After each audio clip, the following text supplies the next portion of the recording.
Friends, இன்னுமா boost ஹார்லிக்ஸ்ன்னு வாங்கி குடிச்சிட்ருக்கீங்க? உங்கள் குழந்தைங்களுக்கும் கொடுத்துட்ருக்கீங்க. ராகியை நல்லா வாஷ் பண்ணி ஒரு நாள் ஃபுல்லாக ஊற வச்சுட்டு மறுநாள் கட்டினா இப்படி முளை கட்டிடும். வாசனை வர வரைக்கும் வறுத்து எடுத்துக்கலாம்.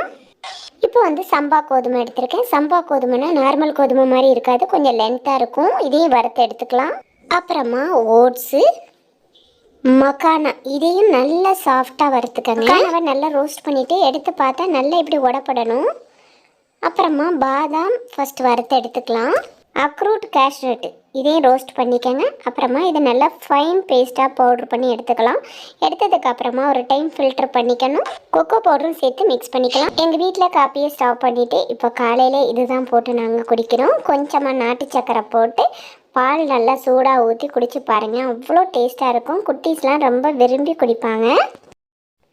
இந்த சார் மிட்டாய் பூஸ்ட் எப்படி இருக்கும் அதே டேஸ்ட்டில் இருக்கும். ப்ராடக்ட் உங்களுக்கு வேணும்னா நம்மளோட வாட்ஸ்அப் நம்பரில் காண்டாக்ட் பண்ணுங்கள்.